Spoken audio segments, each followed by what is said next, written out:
by the military-industrial complex.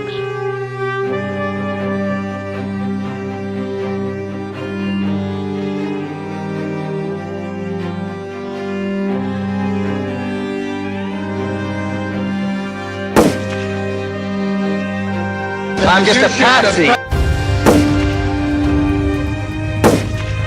I have a dream.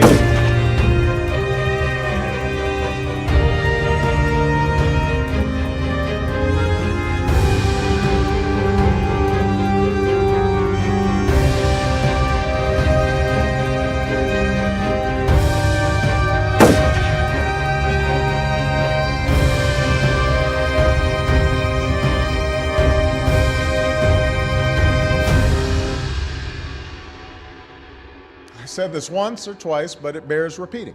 If you like your current insurance, you will keep your current insurance. You think about the Army and the Navy and the missions they run to protect the world, they run on SAP. Well, you have done a really spectacular job. I guess pretty much everybody at this table is your customer, so that's not so bad. Exactly. I want to congratulate Thank you, Mr. President. Thank you.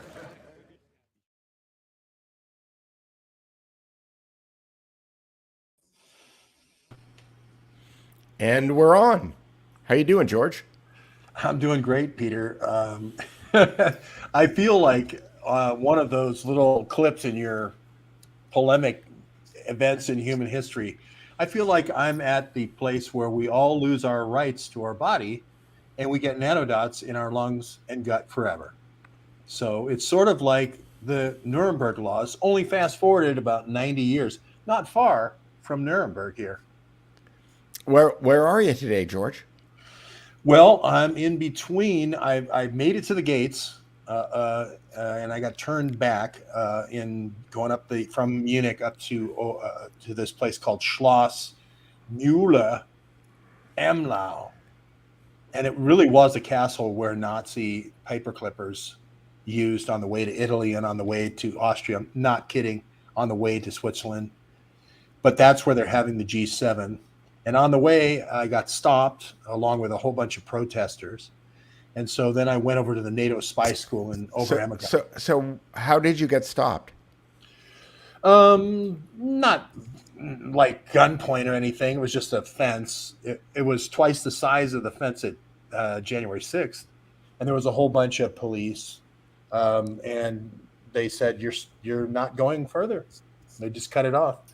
I have a video out there shows it, but it was, just kind of like one of those little low fences. It wasn't. Indeed. Well, maybe you need a Duke report credential. I mean, don't they know who you are?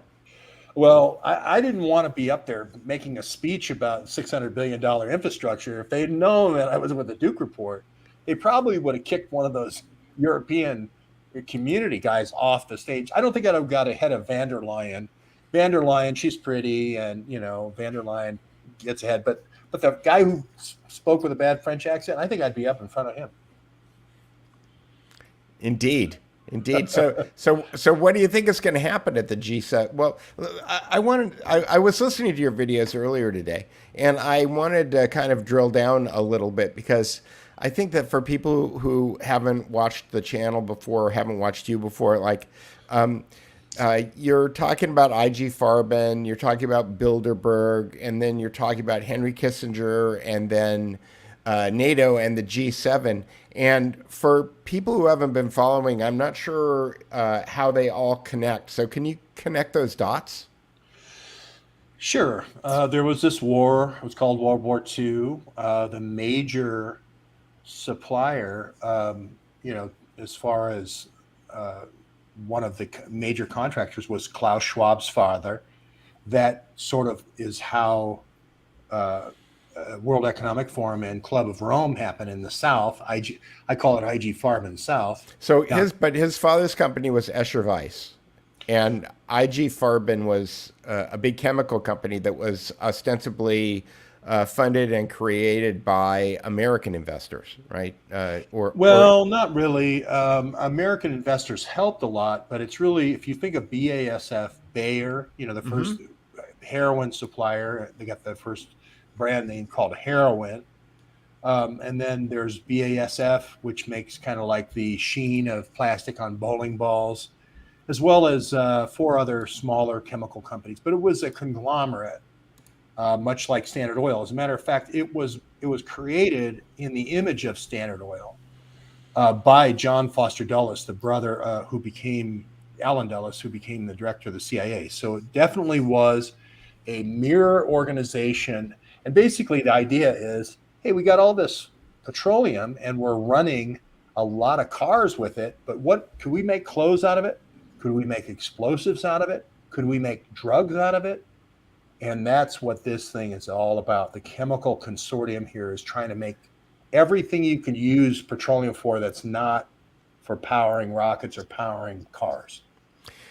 So I got, we get messages, and somebody on the on our open thread suggested some books that be added to the Duke Report, and a lot of times people are suggesting books that I would call very edgy, like the kind of books that are about subjects that cause Alex Jones to lose large lawsuits, forcing him into bankruptcy. So I'm very careful about like what I post, but it leads me into some kind of like weird little corners of the internet. And I found this website called reformation.org. And my assumption is that you would have to fact check every single thing on this website. Because my guess is that it's like one of those kind of honeypot websites where they take a lot of information that is correct, and then they mix it together with kind of crazy stuff in order to make all of the stuff that's correct look insane. But I noticed yesterday that they had this IG Farben page, the IG Farben chemical colossus exposed at last. But it's got a lot of the names, that you and Dave Underdown and the guys talk about. And here it says that Fritz Haber and Carl Bosch are credited with the famous invention named the Haber-Bosch process that converts nitrogen into ammonia. That discovery has been called one of the greatest inventions of the 20th century. So there's some interesting information here. Like I said, I think that you'd have to kind of fact check it, but they go into creating poison gas, and there's some kind of scurrilous stuff about female intrigue. And then, of course, the IG Farben Auschwitz. They're calling it the isotope separation plant, which is what we've hypothesized on this in our conversations before, but we didn't really have any facts for it. So anyway, I just thought I would point out that this webpage is here, and I would urge people to go look at it, and also approach it with a tremendous amount of caution and fact check everything on it, because I'm not sure. Yeah, well, I mean, today, let's just fast forward to today, and I'll get into the history a little bit later, but it's all around here, like the nuclear program for the Nazis around here, Dachau, not far from here, right? So, and IG Farben ran the death camps, mainly using the human subject as test dummies, just fact. So that's indisputable. Does that sound familiar at all with coronavirus vaccine?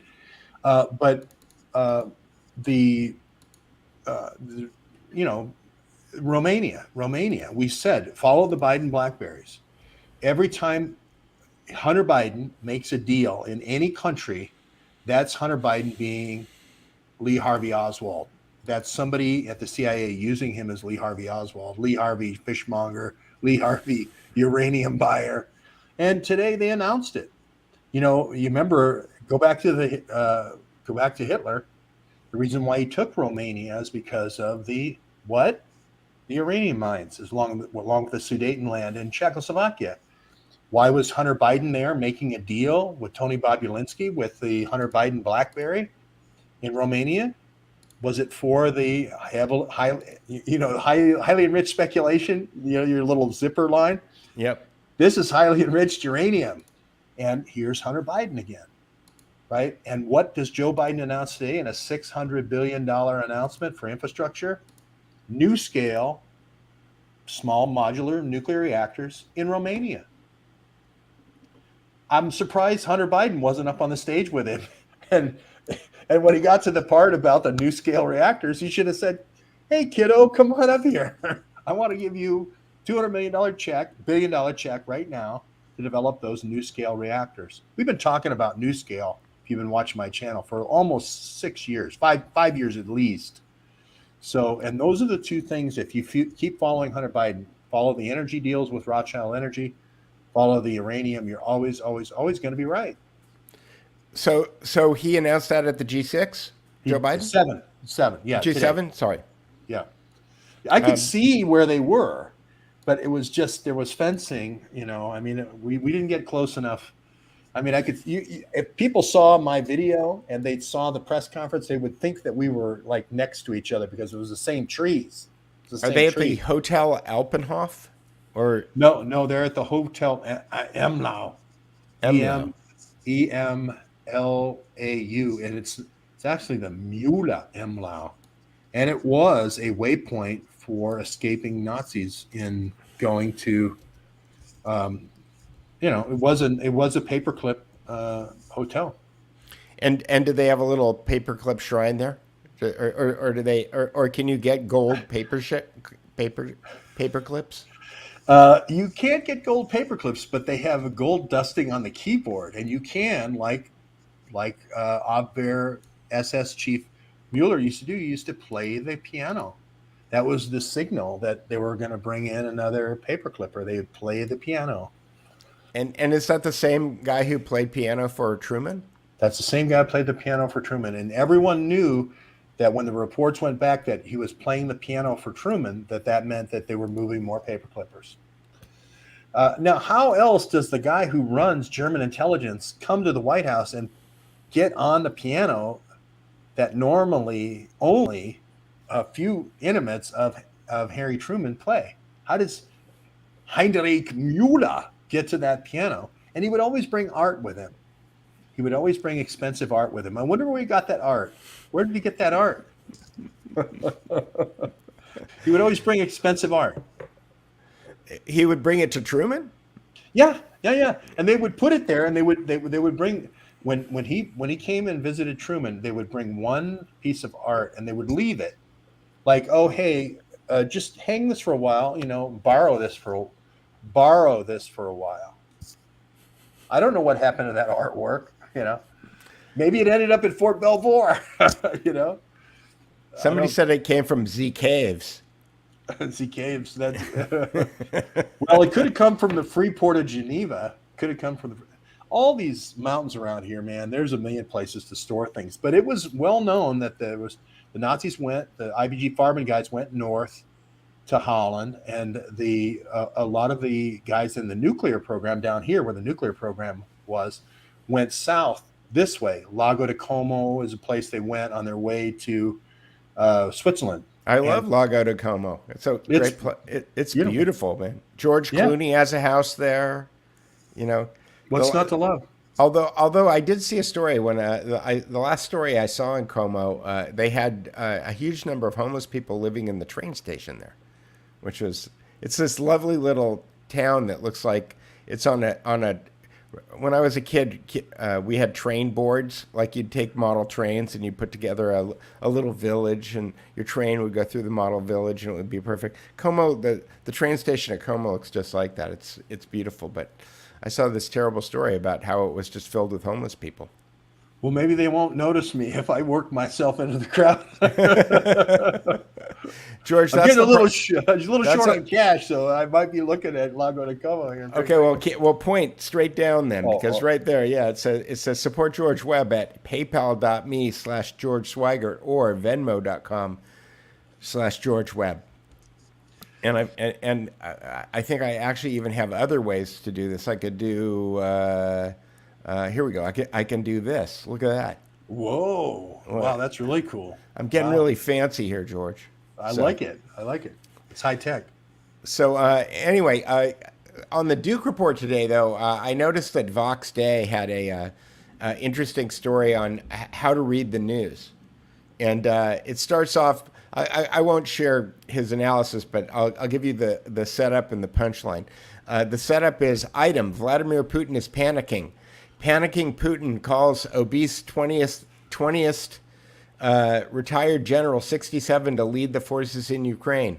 Item: Vladimir Putin is desperate. Desperate Putin plans to send nuclear-capable arsenal to Belarus. Item: Vladimir Putin is running out of financial resources. Financial noose around Vladimir Putin. Item: Vladimir Putin is running out of military resources. Putin running out of puff. Item: Vladimir Putin can't divide the G7 nations. Vladimir Putin will not divide the G7 leaders. Item: any step towards peace will lead to global instability. That's the setup. Here's the payoff. 1, the globalists are panicking. 2, the globalists are desperate. 3, the globalist economies are in financial crisis. 4, the globalist militaries are running out of infantry, armor, and ammunition. 5, there is an incipient split in the G7, most likely between those who want to negotiate a peace settlement, Japan and Italy, and those who don't, USA, UK, and Canada. France is leaning towards the former, and Germany is leaning towards the latter. 6, the neoliberal, rules-based world order will not survive either A, a peace settlement with Russia, or B, a war with the Sino-Russian alliance. Therefore, gambling on C, defeating Russia, while avoiding war with China, is the globalist preferred option. What do you think of that analysis? Wow, that's a mouthful. I think a lot of it's true. Vladimir Putin was rushed to the Kremlin last night at 11 o'clock. And so he got to the Kremlin about the same time Joe Biden landed here in Munich last night, which I thought was interesting timing because there was, kind of rumors of World War III. They were going to take Kaliningrad. They were going to close off Kaliningrad. This was going to be the big move because we have 3 days of G7, but then we go right to Madrid from here for NATO. So it was, maybe speculated that this is NATO's big move. They're going to make a move, and on the table here is NATO or is Ukraine getting fast track status to NATO? And we don't know if that's coming. But it looks like Putin is sending a strong signal that if you guys take Kaliningrad, we're going to defend it. And we will use nukes to defend it. So I don't know what that means other than some Western nation capital gets to be lucky in the nuclear bingo. I don't know which one it's going to be, but if it's Kaliningrad, I think he's going to lash out.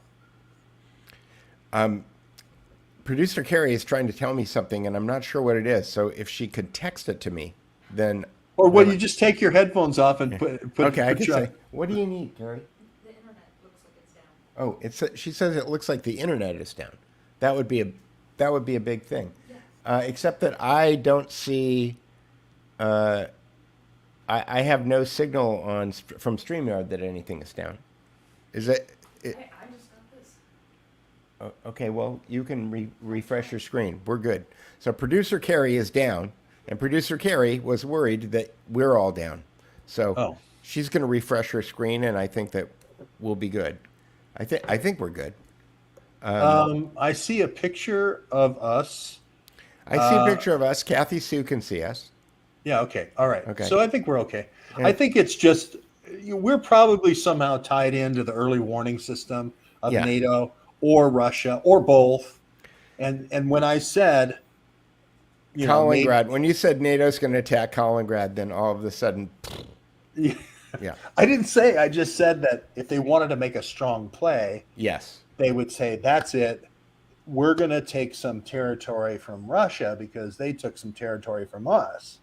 If they were going to play that game, and that supposedly that had leaked out here in Munich, and Putin rushed to the Kremlin last night at 11 o'clock and got there the same time Joe Biden landed. But if I was playing the game, like if I was looking at this from I'm reading a book, by the way, that was hadn't heard of before, called Soldiers of Reason. Have you ever heard of this book?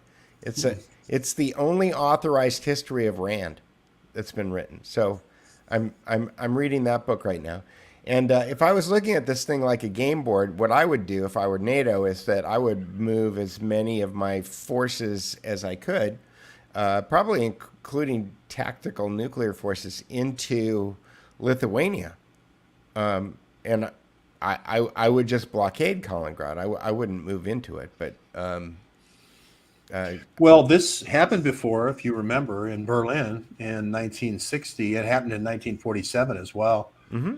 And Kennedy had a Berlin crisis, and not Kennedy. He inherited a Berlin crisis. He went and did a big speech in Berlin. Ich bin ein Berlin. Berliner, yeah. Ich bin I ein am Berliner, yeah.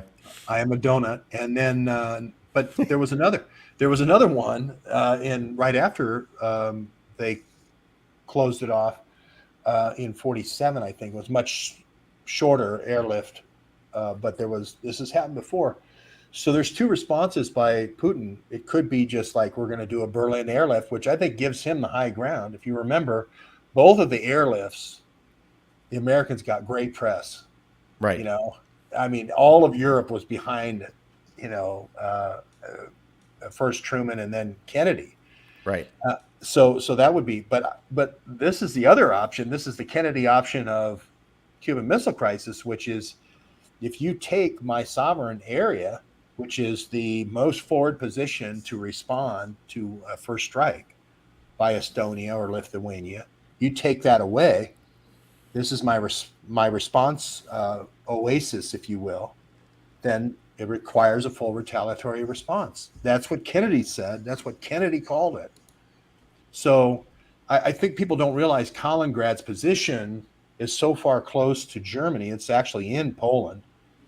I'll pull up a map here in a second. That is the number one deterrent and the only deterrent that Russia has for a strike, to say, hey, don't do a first strike on us because it's coming right back at you. A lot of people say that the most logical target is Munich because we're here. It's always where I am, Peter. I hate this. Well, George, you're just always where the action is. That's true. Okay. But Munich makes the most sense because that's where all the G7 leaders are, and of course I'm here too. But Berlin probably makes some sense. Paris has probably been talked about. London's been talked about. But I don't think many people in London or Paris or Berlin or Munich want to trade their city for Kaliningrad. But that's kind of what's really happening. They were going to go really hard today on Ukraine to do some justification. They changed the whole lineup, and they came out with something pretty soft and boring, which is the 600 billion. The RT headline is G7 leaders agree to support Ukraine indefinitely. Bloomberg.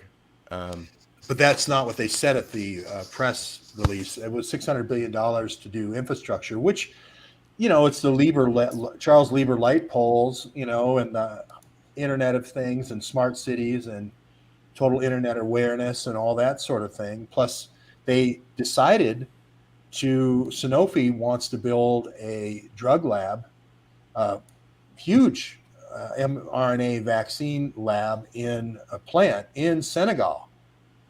So, if you think you're getting away from vaccines in Africa, think again.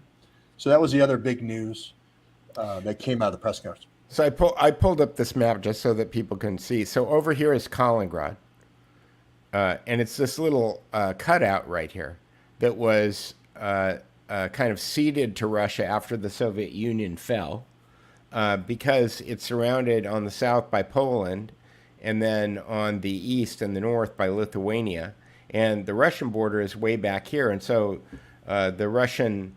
I guess you could call them a satellite Belarus. Belarus isn't part of Russia, is it? It's No. its own. It's its own country, but they're aligned with Russia. Yeah. So in order for anything to get through from Russia to Kaliningrad, it's got to go through Minsk and then through Vilnius, Lithuania, in order to get to Kaliningrad. So. Last week, NATO, and Lithuania is now part of NATO. Is that correct? Yes. and Lithuania announced that they were not going to allow anything to go from Belarus here to Kaliningrad. And there's a big Russian military presence in Kaliningrad. So it's a fairly provocative move. Yeah, Russia did a video which had them shooting a nuclear missile off the coast of the UK, causing a tidal wave that would be so big that it would swamp the southeast coast of England, including all the way to, because of the Thames estuary and so forth, it would flood England. You do it, yeah. You do it at high tide, you're in trouble. Yeah.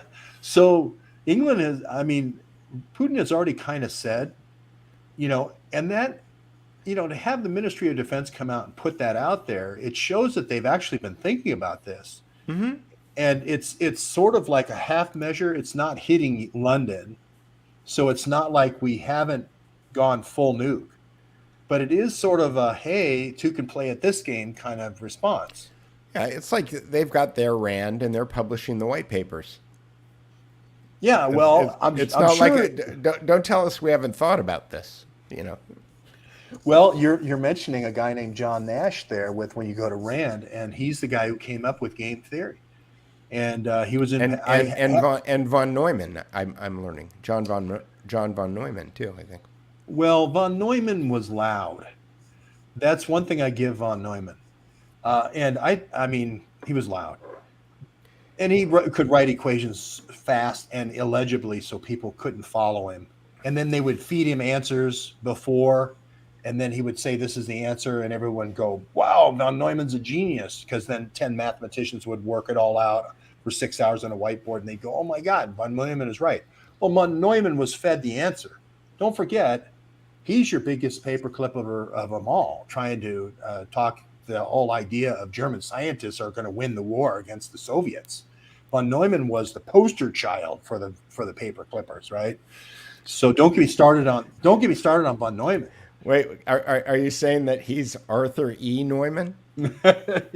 Yeah.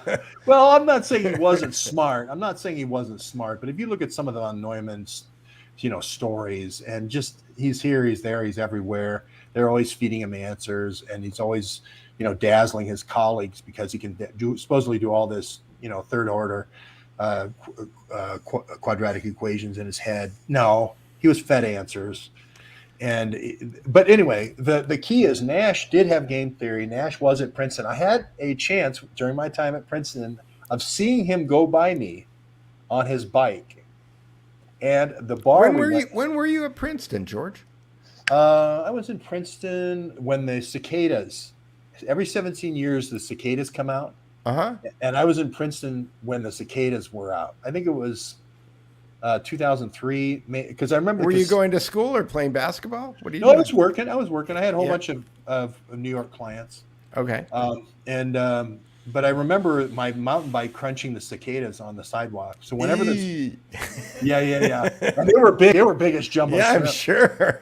And there was millions of them. Just in my little ride from me to the Princeton train station on my bike, thousands and thousands of cicada guts all over my bike. Well, yeah.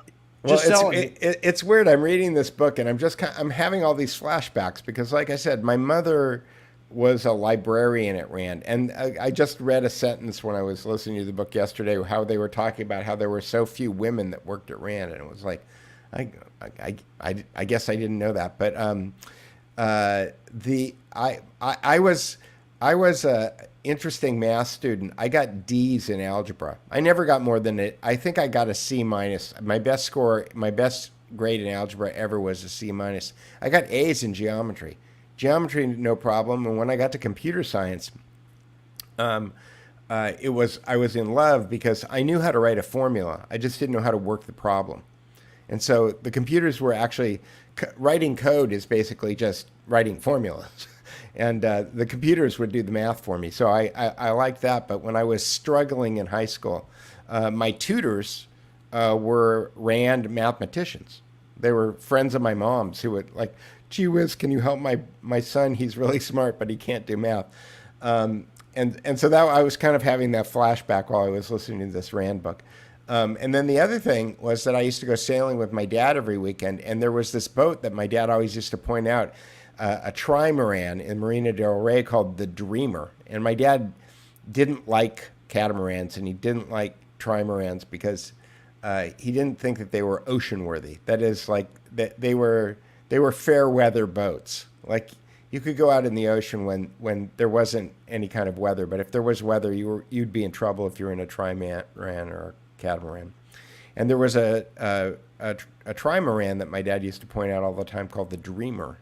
And I'm learning in this book that the Dreamer was a Rand boat. It was built by guys at Rand, and I didn't have any idea about that. So this is completely random. It's just to I see your cicadas, and I raise you with the Dreamer, the Rand Dreamer. I don't know how you could remember thousands of cicadas crunching under your bike wheel unless that happened to you. It's just one of those things where that makes it like, wow, how do you. And they had this little commuter rail that would go to the train station. So I'd leave my bike there, and I'd always pray. It was in Plainfield, is the name of the town. I'd always pray, is my bike still going to be there in Plainfield? And it always was. So it was covered with cicada guts. Covered with cicada guts, and there was a little. It was a Dutch enclave. Imagine waiting 17 years to go outside, and then you get run over by George Webb. Well, imagine if my bike is still there, chained, and then the cicadas come out again 17 years later, the ones that lived, and they go, right. There's the bike! And they attack the bike. That's right. They call that bike, brother. It's the cicada Holocaust bike. You killed my brother. I'm coming to get you. I could see a swarm of cicadas descending on the G7 just because I'm there. I didn't do it, okay? It's not me, Joe Biden. So there you have it. But no, the Rand thing, you took me by the Rand offices in Santa Monica, and you told me your mother had acute clearance just because she was a librarian. And that's where half of those Nazis ended up, on the West Coast, the think tankers. Yeah, man. I have questions for my mother now. I miss her every day. She just passed away a few years ago. It's like if I had just been a little bit quicker on doing research, I could have had more questions for her. But von Neumann, I think, was associated with Princeton, but he moved around a lot. Another one that was not really that great a scientist was Einstein. You take the 2 Nobel Prizes he has. Well, he has a giant hole in his theory. Both of them are things he didn't do. Right. Both of them for Einstein's 2 Nobel Prizes. Special relativity? Yeah, and the Bose-Einstein condensate. Neither one he did. He just literally added his name at the end. But they needed a guy to walk the letter. They needed a guy with wacky hair, and his theories are crazy, right? Needed a guy to walk the letter, the atomic letter from Lazard to FDR, and say we should put our cash into this. That's Einstein's role. As far as the Nazis were concerned, that's all they needed him for. And as soon as he got all those plans, and if you look at Los Alamos, wait. So here, I need to put up the high octane speculation here. So are you saying? Are you hypothesizing? Are you positing that Einstein got the American nuclear program going in order to help the Nazis? No. I don't think Einstein knew. I don't think he was working for the Nazis or anything like that. But he certainly was the one who triggered all the money being sent to Los Alamos and and Oak Ridge and all the different Hanford triggers and all that. He was the guy, and this Hungarian scientist Lazard was the key guy that was working on the Nazi side of things. And so they used. I'm not saying Einstein was a Nazi. Anti-Nazi, but they used him. Yeah. So Mark is correcting us. He said that. He said, "Wait, let's go back. Where did it go?" It was Alexander Sachs who walked the Einstein letter into FDR. Yeah, he was. Mark's done a lot of shows on this. He's the guy who was actually the bagman, who was related later. That Sachs. Mark's done shows on the man who's the scientist, the man who mistook his wife for a hat. That guy, the neuroscientist. Oliver Sacks. Yeah, Oliver Sacks. Yeah, but the key is that those two Saxes are related. I believe so. Yeah, but the 700 people, 700 Right. people, but the guy who convinced FDR to do the big super projects. Hey, this is 10% of the U.S. energy output. It's wartime. What are you going to do? You got to do this. The Nazis are thinking of this, and that was given. Lazard, the Hungarian science, gave that to Einstein, and Einstein wrote it up, and then Sachs walked it in there. But if I think the way Mark tells this story is Sachs wrote it up and Einstein signed it. Well, okay, I'm just saying if FDR hadn't seen Einstein's signature on it, he wouldn't have written a check. That's what I'm trying to say. And it could be very much that Sachs was, knew Lazard and all those guys, because the Nazis focused in on the most promising technology, which is centrifugation, which is the centrifuges. It's 10 times more efficient, 10 times less energy, 10 times less footprint, 1/10 the footprint. Manhattan Project, they went on every possible thing DuPont ever wanted to research, right? Including gaseous diffusion, which is the craziest gymnasium-sized, let's build one gym after another as long as we can into the sunset, right? And wasn't it quite convenient that they had just built this huge hydroelectric complex, the Tennessee Valley Authority, that they had just built it? They had yes, and the Columbia earlier was for aluminum, and the Reynolds Company, Bill Taylor, has done a lot of great shows on the Gibson Island Nazis. But they said aluminum is going to be the war metal of the future. It's strong and it's light for planes, right? We're going to get away from wood. So that was the bauxite on the Columbia. But then this other, Tennessee Valley was going to be for aluminum as well. But it got repurposed, as history knows, to enriched uranium. But still, Bob Mueller at DuPont was one of the big consultants. And he didn't tell him, go to the centrifuge. He held the centrifuge out. And let the Russians have it until the 50s. He brought it back here in the 50s. And still, I walked into the nuclear reactor in Charlottesville. I walked into the nuclear reactor, the Bob Mueller nuclear reactor in Charlottesville. I walked into it. It's not that big.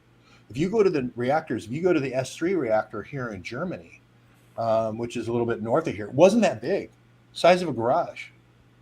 So when people say, oh, Bill Taylor's dad worked on, and he miniaturized at Fort Belvoir, he miniaturized these nukes, and they're not the size of a football, a Superdome anymore. No. The original one reactor at Bob Mueller reactor at Charlottesville, I've walked into, it's about the size of a big garage. And the one, the Nazis at S3 was only about the size of a garage. What's Hunter Biden doing right now in Romania? What did Joe Biden announce today with NuScale? Pretty big garage-sized nuclear power plant. And what can you power with a garage-sized nuclear power plant? I think Munich could be powered by. You can power a city from a garage. Something the size of a garage. Oh yeah. No. I mean, this is a 25. Well, let's say 30 by 30 by 30 cube. Right. Okay. Munich. Well, you just gave me an idea, George. Some extra room in the backyard. I don't know. Since Germany doesn't want to have nuclear power plants, I guess CERN is on the border of France and Switzerland, right? So it's not really that close to Germany. But maybe CERN will just put a bunch of 30 by 30 nuclear reactors in there, and then they can sell electricity to everybody else. Since they're taking electricity now, right? CERN is again, if you visit, it really helps, and you could see that it's the ring at CERN actually goes through two different countries. It goes between France and Switzerland. The ring is so big, so the ring is a big deal. But people are saying that in Oak Ridge and Savannah River they did plutonium. Yeah, they did do plutonium triggers later, and I went to Savannah River site, another place I've been. I haven't been to Oak Ridge yet, which is amazing when you think about it. But I've been to Hanford where they made plutonium triggers, and in the mounds near Oxford, Ohio, I've been to the restaurant, the Indian restaurant called the Mounds, where they had polonium triggers, and a lot of people somehow associate that with my mental abilities. So I'm just saying that there was a nuclear release there while I was in college at Miami University, little nuclear toxic cloud, and that may be why sometimes I don't follow you as well as I should, Peter. Well, we have to. Oh, I didn't mean to do that. I meant to do. But it caused the shutdown. The key is in the Southern Ohio there was a nuclear reactor, Fernald it was called. I've been there, and this nuclear release caused the shutdown of Fernald. And one Bob Mueller is the guy who shut it down. Mark Kulak's done Rocky Flats had a similar thing, and guess what? Bob Mueller shut it down. Isn't it interesting? It's the same guy every time shutting down these nuclear power plants, and they're getting transferred somewhere else in the world. Seems like he's working for the Nazis, doesn't it? Yes, it does. And I know I'm going totally non sequitur and pulling. Go ahead, whatever you want. I didn't realize CERN was right next to Geneva. I walked. Literally, I was at Baby CERN in On Sea. So I was at Baby CERN, and then I went up to Big CERN, and I went all over CERN. I mean, you'd be concerned how much I was over CERN. I was over CERN all the time on the French side and the Swiss side. Don't be concerned. I was conned and I was CERNed. So I guess I was concerned. I should have been concerned. But it's a big ring. It's a big ring. This isn't one of those S3. Check out S3, which is the Nazis' little nuke, baby nuke. There was another little baby nuke project down here in Bavaria as well. They weren't that big. They've gone back to these sites and done the radioactive tests. This guy named Tino, Tino, he's kind of a spelunker crawler guy, and he goes to all these sites with a Geiger counter and confirms all these old sites that the Nazis were working on. The Nazis had a working reactor in order to have that kind of radiation around the little nuclear reactor. Was that a heavy water reactor? It was a heavy water reactor, I believe. Yeah. They had the heavy water coming in from Norway. Bill Colby is the guy who blew that up. There was a couple of other heavy water reactors that Speer was working on in Germany, but the Allies bombed the crap out of it. The reason why the V2 rocket didn't have the nuclear tip, because Werner von Braun had the delivery capability. The idea was to put a nuke on the end of it and hit London or threaten London, was because they didn't have enough enriched uranium. Right. And at the end of the war, Mark Kulak's done one on this as well. U-234 delivered the U-235. Quite possibly. Quite possibly. They delivered a lot of wonder weapons, like, and who was there sitting in, off the coast there of the, near Hyannisport, but near the hook down there, a couple of weeks before that, when another sub was coming to bring enriched uranium, and it got sunk by a blimp with depth charges. Prince Barnard and the Queen were there, and they left immediately. As soon as the barrage balloon sunk the sub before U-234, they left the country. That wouldn't have been a barrage balloon. That would have been a blimp. It was a blimp. It was a blimp. Like the Akron or something. Because the United States Navy was running blimps. So I didn't know that there was ever a recorded submarine sunk by a blimp. CA-35. CA-35 was the affair that Prince Barnard, but Queen Julia, he's with the princess.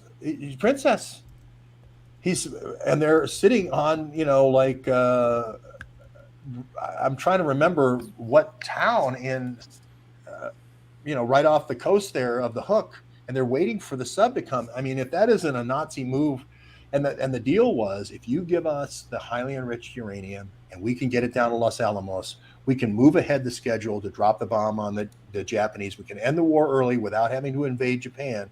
And for that, we'll let in your Nazi paper clippers. Prince Barnard was the guy who negotiated the deal.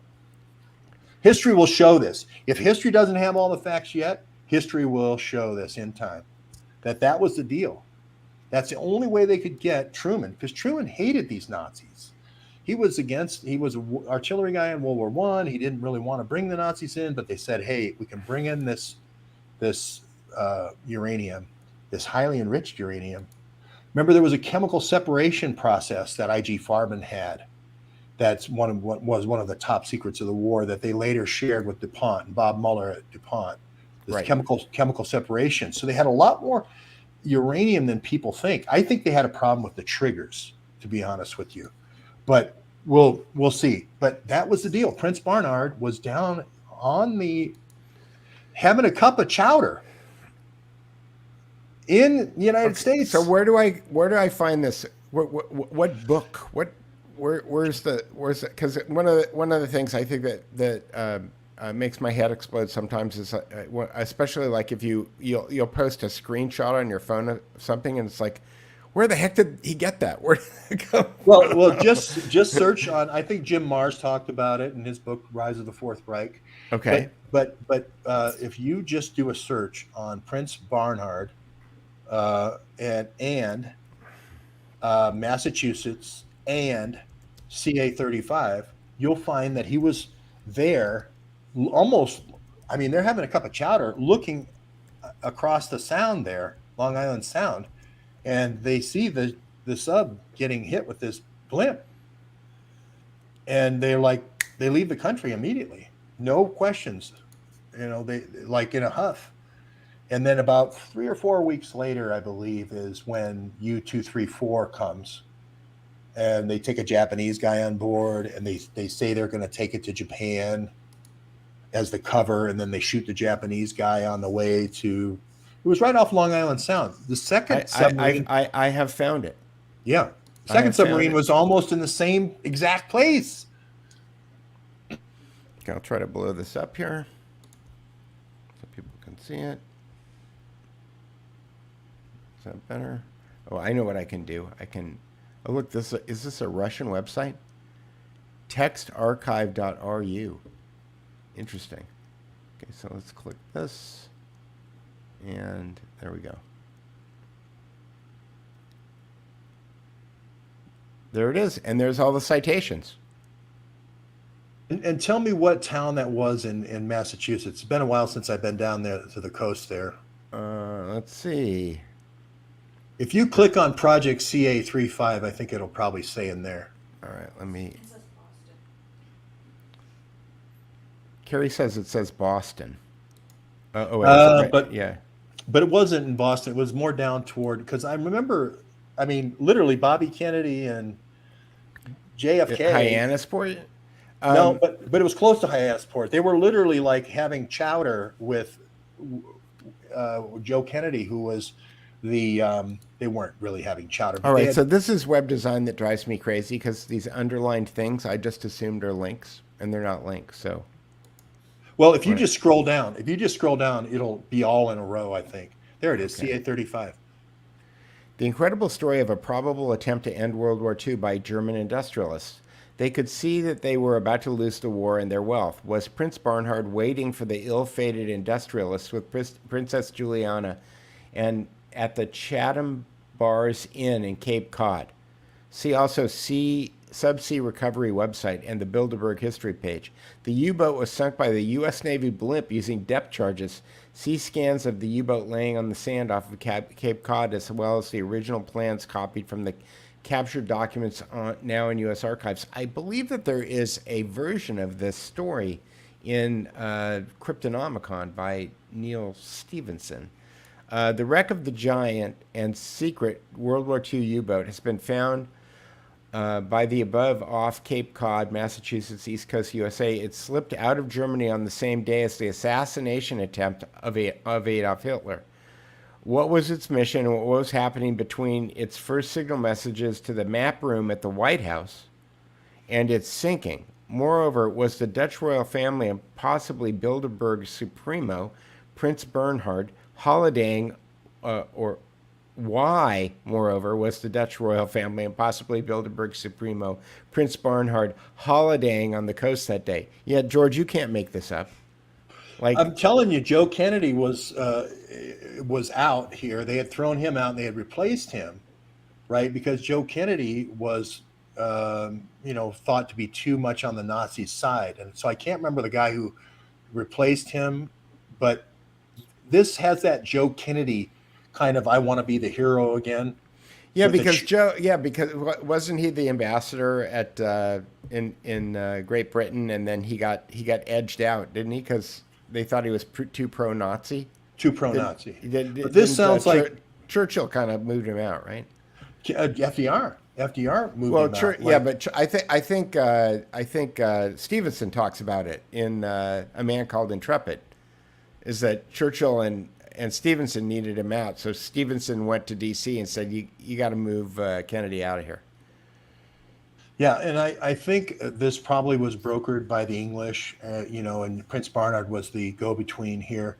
But this does make a lot of sense. And Los Alamos at this time, they were saying we would have a bomb by Christmas of 45. And the American people were tired of war. The president had died. They were looking at a big invasion. They had seen the numbers pile up at Iwo Jima with bloodbath. Of course, the Army's 3 Iwo Jimas get left out. And those are the 3 that my dad happened to be a part of. But anyway. What's that story?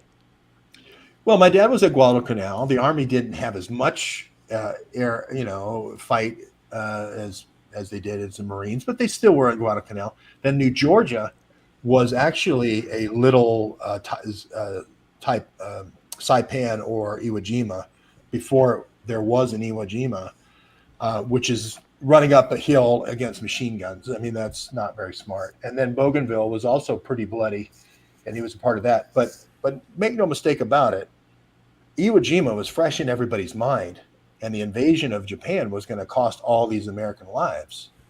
And if you could accelerate the bomb, that would have been music to Harry Truman's ears. And this was a chance to get the enriched uranium from the old German program that Barnard had access to through IG Farben. Remember, IG Farben had a secret chemical process to separate uranium. Remember that de Gusa, right? De Gusa Gesellschaft in Holland had this process. And remember, that's who ends up coming to Indiana, as Dave Underdown's Indiana, and starts a company called Evonik in chemical weapons and biological weapons. So there is a deal here that's done. The meeting that happened with the Secretary of the Air Force, which is Symington, and Harry Truman on this deal, I believe happened in French Lick, Indiana, on the Wabash River. Now, put that in your pipe and smoke it. So that meeting did occur, and that's why I believe Evonik ended up at Crane, next to Crane Navy Base, because they wanted to bring the Nazi capability in bioweapons and put them in shells that could be fired by the Navy if there was potentially an invasion of Japan. Dave Underdown knows this history a lot better than I do, but there is a nuclear option here that was played by the Nazis because that's all they had. All they have is a bunch of blueprints and everything that they had was in that submarine. They had the glide bomber. They had well, there was another submarine that came a few weeks later that Mark Kulak talks about. The 234. The 234. Yeah, there was a rocket. There was a ME-262. There was a few things, and there was a glide bomber. Yeah, the glide bomber was in there. All those guys, by the way, ended up at the Russian retreat that we talk about so much. That we went to. Well, we went to one down in Maryland, but this is the Russian retreat up on Long Island Sound. Isn't it interesting that all these Nazis and the mansions they went to were run by GM and our major industrialists like DuPont? Did they have something to gain from getting all the intellectual property from World War II? Yes, they did. And isn't the Russian retreat in Long Island? You went to the gate, right? And I went to that gate. You shook the gate. gate. You shook the gate. They literally and figuratively, and that video never got any views. I'm like, I'm here at the gates. When RT and all the major Europeans reported it, they were across the street. I got to the gates and shook the gates. Right. I mean, that's so much more dramatic. Nothing. And then the guy on the intercom, please don't shake the gates. So did you go down to Robert Mercer's? Did you go down to Renaissance Technology and get a cup of tea? Aren't they right down the street there? Went to where the DNA was discovered, right down not too far from. It's not Woods Hole. Woods Hole's up in Massachusetts, but Cold Harbor. Yeah. And I did a video on the grounds of Cold Harbor, walking around. Cold Spring Harbor. Yeah. So yeah, it's all right there together. And how does what's this, the Asian American guy with Nellie Orr, Bruce Orr, how does he end up there at Port Jefferson? And remember where he started. His dad worked at Oak Ridge National Laboratories. Are they recycling all the people they know and trust and their kids into their operations now? And their kids happen to run IT at the National Archive and Library of Congress. Library of Congress. That's right. And oops, we have a leak. We sprung a leak at the Library of Congress in the terabytes, and it went to a guy named Imran Awan in Pakistan. Hey, it wasn't a leak of intellectual property. Did France? Did that girl from France 24 get in touch with you? I started talking to her about the spy ring in Congress. She had never heard of it. Of course. Her eyes were like saucers. I said, talk to George. He'll walk you through the whole thing. It all centers in around a BlackBerry, okay? And for people who don't know the story, Hillary Clinton had a BlackBerry, Joe Biden had a BlackBerry, Obama had a BlackBerry, and it seemed like they were doing all this nasty stuff with BlackBerries. And I didn't think anything of it until I saw a guy that I knew, Dmitry Alperovich, who used to write viruses, okay, for us. And so I said, wait a minute, that guy is the guy who's investigating? That wolf is the wolf that's investigating who broke into the chicken coop at the DNC? The wolf is investigating the foxes. Yeah, right. Or the foxes. Sorry. No, that's okay. I like your metaphor better. Wolves are bigger than foxes. But then Imran Awan came around, and he's the guy configuring these, and he works for Debbie Washman Schultz at the DNC. This is an inside job if there ever was one. And here's all these 35 different congressmen that are carrying these BlackBerries around. It was like, oh my gosh, this is a map. And it just, and then the BlackBerry shows up and says it's the Senate, and we didn't do the bad stuff. We just did the energy stuff. I mean, at that point, I'm like, I got the roadmap here, and it's been the most frustrating thing for 5 years trying to get the story out. That's the biggest thing. Is you nailed it. Well, let's see if France 24 picks up on any of the stuff that I did as good a sales job as possible. Somebody wants to know when they're going to see my interview. I don't know. Just to let you know, like the setup was they came in and they told me that they wanted to talk to me about my photography on January 6th because I shot a lot of those the people that I consider agent provocateurs. And then I told them that I used facial recognition, 3 different facial recognitions to be able to identify the guys, and I got 0 results, which to me says that they've been taken out of the database because my experience with facial recognition software is that it's pretty good. That is, usually you put a face in, you'll get some Facebook hits, you'll get some Instagram hits, you'll get some Twitter hits, you'll get some stuff. And I didn't get anything from that. But it was very interesting because the conversation, she's very good, this Jessica, because what she did is for about an hour, she just really kind of asked me softball questions, right? And then after about an hour, she just started hitting me with like hardcore my relationships with the facial recognition people, and really trying to kind of leverage that, and really trying to like get some secret out or get some kind of thing out. And then she showed me a text message from a Slack that I was in, where people were basically shit posting, and I had to explain shit posting to her, which is basically people get in chat rooms and they say outrageous things, and they, in a lot of ways, it's like a pissing contest, right? You try to see who can make a more outrageous comment than the last person in the thread. So it was all very interesting, but I don't think I bit on any of her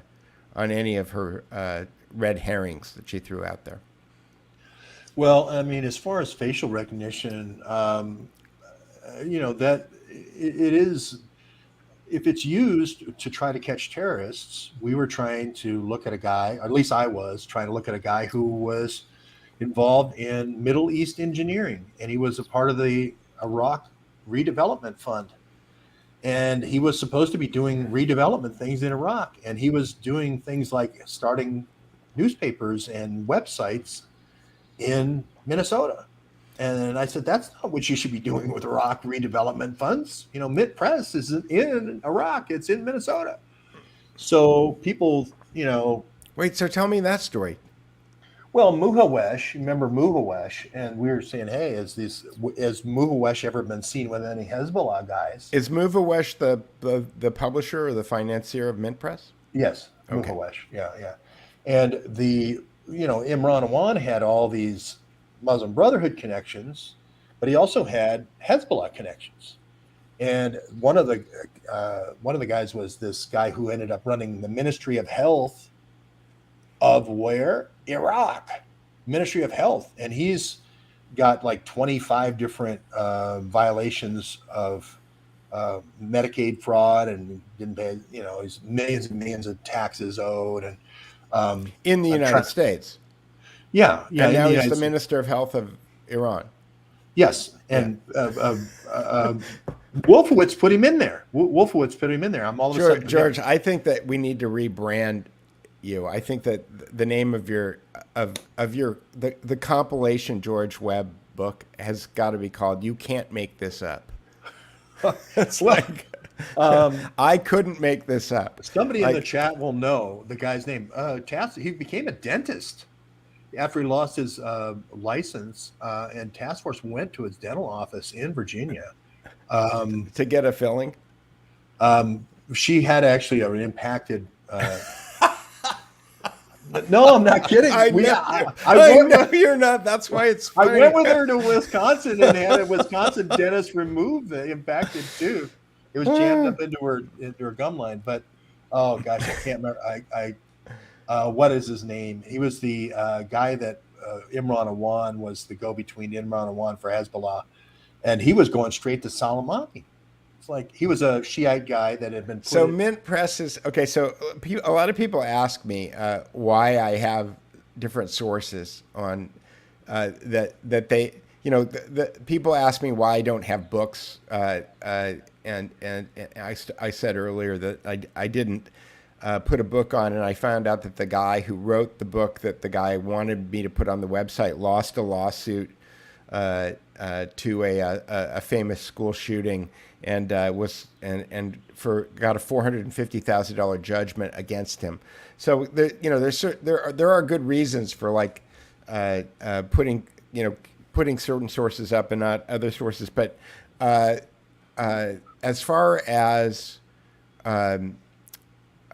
news sources are concerned, what I said to the woman at France 24 is that I kind of gave her this rubric, and I've tweeted this rubric out in the last week or so, which is basically you have to understand that assets don't always know that they're assets, right?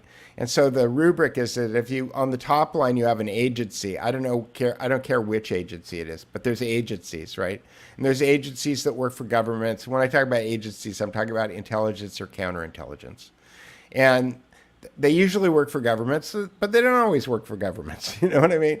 And then below agencies, you have operators. And then below operators, you have assets. And below assets, you have true believers. That is, and the thing that's interesting is that most of the people that I associate with, I include you, George, is that we started off as true believers, right? And you start off trying to figure out what the truth is. And you start, pulling the curtain back, and Toto, does the little thing. But as you get more notoriety, as you get more, I see. Are you building a mind map? Is that what you're showing me? I think it's a mind map. Wait, I've lost your audio. You're muted, George. I think you accidentally muted. Oh, sorry. yourself. Sorry. Yeah, but this is Alatar. Alatar, and that looks like a mind map. Yeah, Dr. Alatar was his name. Is that your mind map? Yeah, I think so. George Webb thesis, maybe somebody else, but he was the head of the Ministry of Health. I have a guy named Minhas, Minhas, in the Chicago Penitentiary, who was the business partner of Imran Awan's dad, passing thumb drives to the Ministry of Health in Pakistan. Right now, the Ministry of Health in Ukraine is who's running the bioagent program. Should we be looking at these guys getting USB drives that are the Ministry of Health? Well, that's the crazy part is you could probably pass CRISPR code on a thumb drive, right? Yeah, I mean this no one argues about this. Luke Rosiak wrote it later in his book that we passed a thumb drive in Chicago. A guy put it in my book to the Ministry of Health in Pakistan. We passed Alatar a thumb drive for the Ministry of Health in Iraq, who passed it on to Iran. So these are the worst, most rogue regimes known to man. Why? Because we wanted to create a fear, a clockwork orange. We want to create the fear. So now Debbie Wasserman Schultz gets another trillion or 10 trillion or whatever. So we don't necessarily need to have bio weapons in Ukraine. We can release the bioweapons through Alatar to Iran and to Imran Awan in Afghanistan, Pakistan, and then have Ukraine just do the vaccines, right? As long as somebody's creating the fear, I get the trillions. So whether or not the fear doesn't, and it doesn't, to Mark Kulak's nuclear hypothesis, the fear doesn't even have to be real, right? As long as it's just perceived. And people accept it. Right. Yeah. And I think that's the thing about the because weren't hundreds of millions of people supposed to die of COVID? If you believe, I think that was the Pirbright guy, or maybe that was the British guy. Was it Neil Ferguson? No. It was I can't remember his name now, but he was, I think, with some institute. But if you create the fear, then everybody goes and gets the masks and do the reason why I'm here in G7 and the reason why I'm going to NATO and Madrid is because this is the first 9/11 was about surveillance everywhere, scanners everywhere. Okay, you can't get on a plane and then move the scanners down to bus stations and sporting events and eventually getting into work, right? But this one is about the nano is some kind of biometric capability in your body that you can't scrub off. And Bill Gates tried to push it. Elon Musk tried to push it. Klaus Schwab tried to push it. Some kind of bio implant, and people just don't want bio implants, for chips. Well, here's the thing. I mean, we know that facial recognition works. You and I know that. Okay, it's like, why do you have to have anything in your body if a computer can recognize who you are? Like, really? Well, but the thing is, I can't. For instance, I can't put facial recognition into a tobacco plant, and now have all future tobacco be one of my recognition agents. You see what I mean? I can't. yeah, you can do heartbeat signatures. There's a lot of different ways to recognize Sure. people, but I got to have it in the cannabis because I want people to accumulate the nanodot in their lungs, right? I got to have it in the tobacco. How do you get it into the tobacco? How do you get it into the cannabis? Facial recognition, put little computers in every little tobacco plant, put little computers in every little, it's not going to work. Right. With nanodots, I have the plants make the nanodots, right? I have the plants make some foreign entity that's not natural that I can recognize later on down the line when somebody vapes it. But doesn't it need to be serialized? Well, it's a Venn diagram, right? The way they would do terrorists would be they did the blue nanodot while they were in Tora Bora, right? Okay. And they're doing the red nanodot when they're in some other place where there was a terrorist bombing. And, So and instead of you, smart dust, this is smart smoke. well, it's still dust. I mean, it's accumulating yeah. in your lungs like your dad was on the North Carolina. A lot of the sailors got it with asbestosis. It sticks to the lungs. Tar. The reason why you put this stuff in tar is because tar sticks to the lungs, right? And cigarettes have 200 different chemicals. What's another nanodot? So Bob Malone has been a big part of this program. Dr. Robert Malone has been a big part of it. But a lot of people don't smoke. How are you gonna tag and trace the people who don't smoke? Vax is your only way. You could do air filters in hospitals and big businesses, but you got to get the dots to the people. You got to connect the dots, and if you don't have the dots, you can't connect them. DHS has to connect the dots. So first, they got to get the dots in you. I love dots, by the way. When I go to movies, I love to eat dots. All right, so this is my favorite contrarian, Chris Fusco. He's been my friend for decades, and he was the producer on the X-Files. And I told Jay Dyer this story the other day, but when the X-Files was wrapping up the first time, there was only one person on the planet who actually had all of the storylines for the X-Files in his head, and that was Chris Fusco. So when Frank Spotnitz and Chris Carter were trying to wrap the series up, they needed to have Chris look at the scripts in order to make sure that all of the T's were crossed and all the I's were dotted. So anyway, but Chris, I worked with Chris a lot, and he's always questioning me, and he always has great questions. So Chris's comment is, "You're way overthinking this, George." I'm actually not thinking at all. This is all stuff. No, Task Force said it all. Task Force said all this. Project Blackjack. This was Task Force said all of this. Okay. So she said Javid. Tahir Javid had the vapes. Tahir Javid had all the cigarettes in all the convenience stores. He had he was working on a beef. He had the beef plants. He was supplying the beef directly to the soldiers in Iraq. So he had all these beef plants in Port Arthur, Texas. They said they were spraying. DARPA was spraying in Afghanistan. So there was a Russian blood program going all the way back to the Soviet occupation. I think the Russian blood program in Afghanistan is a continuation of the Russian blood program that the PAC-ISI had in the original occupation. And what is that blood program? Well, it's the idea that there's alleles or genetic markers in you that are different than Pashtuni. Okay. So if I'm going to spray somebody, I want the allele. You're talking about racist human biodiversity. Yeah, I'm talking about racial targeting, and this was the Operation Cyclone. I'm making a joke because it's a bad joke. But Operation Cyclone was exactly that: spray and single out the Eastern Europeans and don't kill the Pashtunis or whatever, the Northern Alliance guys. And this program, I think we got going right now. The Air Force is running it. They're getting these Ukrainian blood samples, and they go, nope, reject. We don't want Ukrainian blood samples. We only want Russian blood samples. Why? Why differentiate? Why not share that information with the Russians? If we're trying to solve a world potential pandemic, why aren't we sharing that information with the Russians?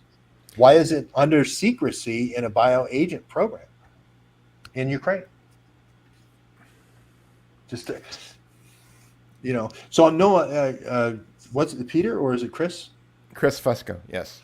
Chris, all this comes from a gal who talked directly to JSOC people. Operation Blackjack, run by Kofor Black out of the Counterterrorism Center. Kofor Black is the same guy running Burisma in Ukraine with Hunter Biden.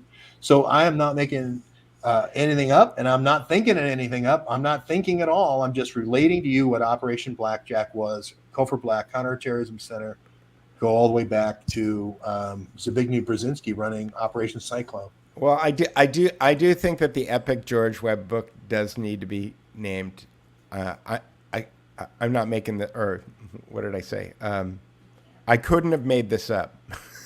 Yeah, and here let me tell you about 1,000 dead. I think it's 2003. Let me tell you about 1,000 dead cicadas. I mean, that's just, you cannot, You can't make this up. Right. And I had a stump jumper mountain bike that was sold by a family member that I still, I wish I had my stump jumper. But yeah, the getting back to Nash and game theory, it was, there will be a response to everything you do.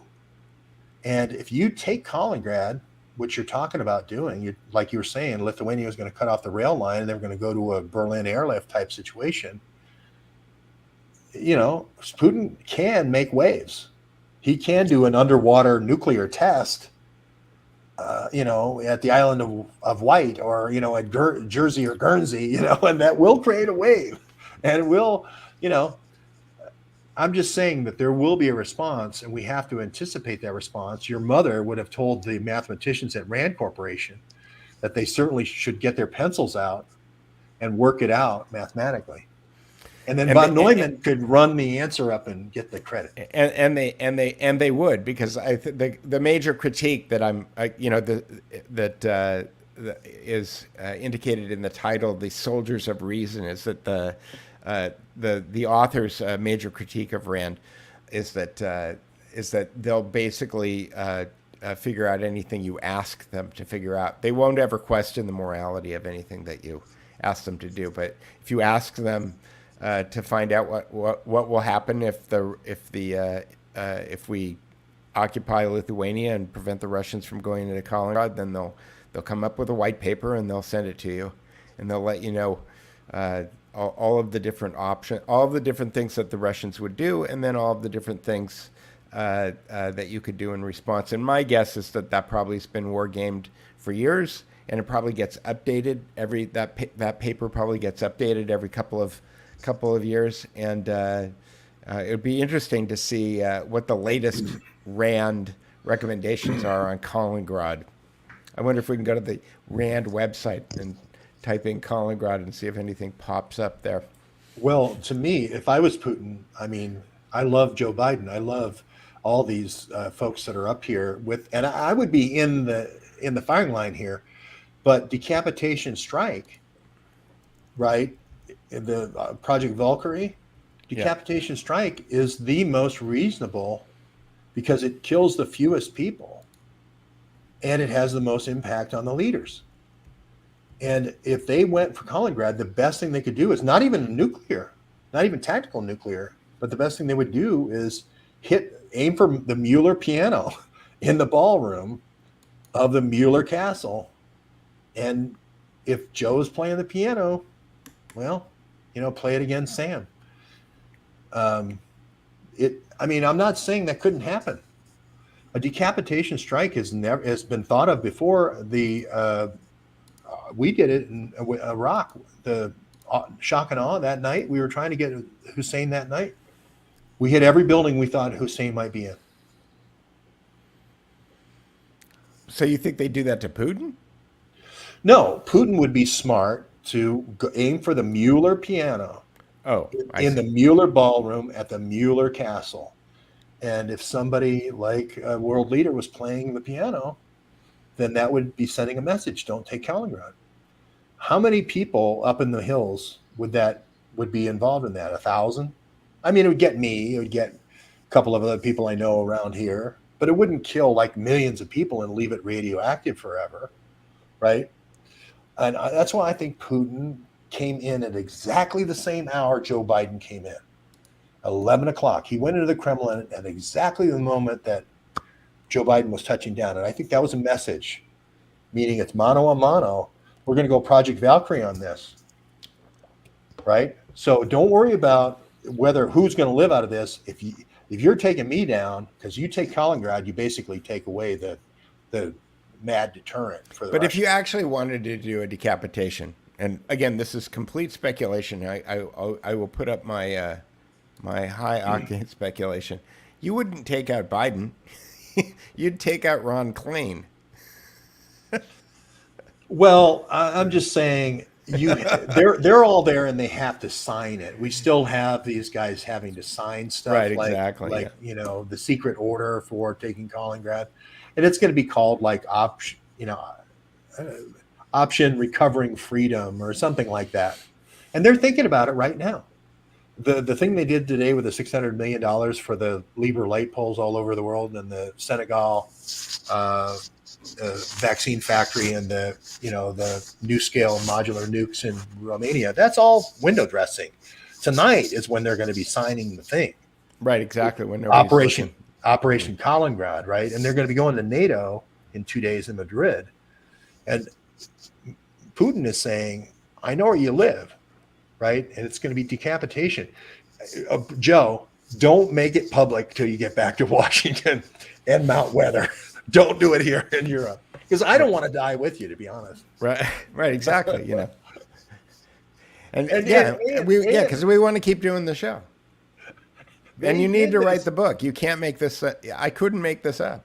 James Woolsey, go back to James Woolsey going on CNN, and when I was on the border, on the Ukrainian border in Poland, he said Putin was going to hit that. Oh no, it was Wesley Clark. Wesley Clark said he was going to hit the town I was in with a tactical nuke. Wow. So now I bet you tomorrow the new headline will be Putin thinking about tactical. And Mark Kulak says you have nothing to worry about. Don't worry, Mark. I'm just saying. Mark doesn't believe in nukes. Right, that's what I'm saying. That's what I'm saying. Mark doesn't believe in nukes. So yeah. And I don't know where he stands on the lunar landing, but hey, I think you get into, well, there's a new movie out. You love movies. It's called First Man. It's about Neil Armstrong. I don't think that's new. Didn't that come out years ago? Oh, Right Stuff came out a long time ago, but no, I think First Man. Maybe the book came out years ago and the movie hasn't come out yet. I thought the movie came out years ago. Okay. Wasn't it famous because they didn't put they didn't show them putting the American flag on the moon, like when it came out? No, this one's I think recent, but anyway, it follows Neil Armstrong, and most people don't realize all the people that died in plane crashes so that Neil Armstrong could be the one who was doing the critical linking exercise of Gemini to link to a smaller, the idea of Columbus's rowboat. Columbus came all the way across the ocean in a big ship, but then he had a rowboat to go ashore. So let's have a lunar LEM. Okay. Right. And the critical docking exercise, Gemini 8, I think it was, to link up with a remote docking, was going to be a different guy other than Neil Armstrong. Whoever gets that job as the pilot for that docking is going to be the Apollo 11 guy, because Apollo 11 uses that docking. That's on the critical path if you're a RAND scientist. And there's two guys that die in the movie of a plane crash in St. Louis, and then Neil Armstrong becomes a pilot of Gemini 11. A lot of people didn't like Neil Armstrong at NASA because they thought he was too much of an egghead and not a very good pilot. So I'm a little bit more Nazi trivia for you. Interesting. Yeah, well, I read when I shot pictures of Buzz Aldrin, which was one of the coldest and unfriendly portrait sessions I ever had. I did everything I could to kind of break the ice, and he was not having it. But when I read his book, he was talking about how when he was in Gemini, that the commander of the space capsule stayed in the space capsule, and it was the number 2 guy. There were only 2 people, went out and did the spacewalk because the commander was in charge, and so it was the other guy. So when they were going to go land on the moon, this was when they were still training, he asked Neil Neil Armstrong who was going to go out first, because his father, who was also an admiral in the Navy, wanted Buzz to be the first man to to step on the moon. And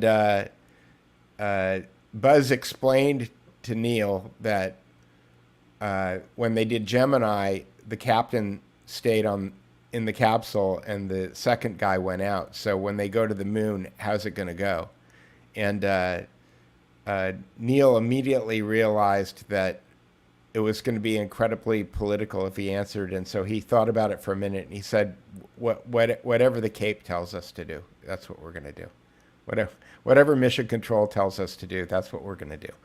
So, and wasn't that a guy named von Braun? I don't know. But what's interesting, it was a guy named von Braun. What's super interesting to me is that one of the arguments that Buzz Aldrin made was, in order for Armstrong to walk out first, they would have to change positions in a very cramped capsule, and they had all of this gear on to go outside, and that they couldn't. He was afraid that they would bump into something and break something. And indeed, when they landed on the moon, if they landed on the moon, they changed positions in the capsule, in the LEM. And when they changed positions in the LEM, one of them snapped a circuit breaker off the circuit breaker panel with their backpack. And they didn't discover it until they went to take off, and Aldrin went to go push the circuit breaker, and it was broken off. So the switch had been broken off, and he wound up jury rigging it by taking a magic marker and shoving it into the hole in order to get the circuit breaker to set, and that's how they took off. And so when he landed, when they transferred over, because they ditched the LEM. The two things that Aldrin took with him that were his personal things is he took that magic marker and he took that broken circuit breaker switch, and I believe that's now in a museum. And I'm sure it was a 3M, marker, so yeah. Make sure all the Nazi plugs we can get. So yeah, Peter, we've had a lot of fun. We've kind of done a tour de force. I in no way, just as a disclaimer, want to see any violence happen toward any political person. There's a whole bunch of Army guys coming especially if they're within the blast radius of you. True. I do have some selfish reasons. Vladimir, if you can wait 1 week, But anyway, no, I really, these things should be democratic society. We talk about it, blah, blah, blah. So no, Vladimir, please don't fire a limited thing at us. But we have to realize that Kaliningrad is to the Russians, like Estonia is to NATO, right? The reason why we went into Estonia and then we went into Lithuania and Latvia is because we wanted a forward position to fire on St. Petersburg, right? So if we went in and took Latvia or Lithuania, or let's say Putin did, what would happen? Wouldn't that trigger Article 5 and full-on NATO response? So why wouldn't we think that if you're John Nash, if you're riding the bicycle, you're in Princeton, and you're trying to avoid the big George, right? And there, I went around him. Oh, he's got all those cicadas on his bike, right? Okay, you're John Nash. John Nash should pick up the phone, if he could, he's dead. Beautiful Mind was a movie, and say, hey, it's called the shoes, put the shoe on the other foot. That's the exercise. If we did this, if Putin took Estonia and Latvia, what would you do, right? You would fire some kind of limited nuke to tell them to stop, right? That's what they're going to do here. And it may be Gdansk. It may be Krakow. It may be something on the Polish border, like Wesley Clark said. But I think if somebody fires a nuke, then all bets are off. I have no idea what's going to happen next. Well, do we want that? Do we want that? Why do these provocative things? We had 8 years of this low intensity warfare. We have no idea the BIOS that got distributed. There was 46 labs. They lied about that. I started this looking at BIOS when there was 11. There's 46 now. How much provocation are they going to take before they snap back? This has been a rather limited engagement. This is old equipment being used by special forces. This isn't the big general attack. So it's somewhat contained is what I'm saying right now. G7 should be focusing on John Nash on his bike, trying not to hit George. Sometimes I'd go into Princeton. I rode my bike around Princeton a lot. Try not to hit the George, avoiding the cicadas. Avoid the cicadas, Joe. Avoid the cicadas. Yeah, in the meantime, Cernovich is tweeting about how they're not wearing ties. It's big news. It's hot. It's hot. I'll say that. It's hot here. But I mean, Mike, you do have a car. You can drive to an airport. You could actually be here. So, your mother is going to get tired of you down there, yelling orders up the stairs. No. Mike does not live at home with his mother. No, I'm just kidding. Mike, yes. I was thinking AJ Goodman. I'm sorry. You're thinking AJ Goodman. Mike Cernovich is a good guy, but when he's talking about the fact they're not wearing ties, I'm rolling my eyes in my head, going, okay, stick with the important stuff here. Anyway, thank you, George. I was sharing earlier this. These are all the different ways that you can support us. You can support me at Buy Me a Coffee, or you can buy a T-shirt. I haven't come up with any new T-shirt designs since our last show, but there's still some good ones there.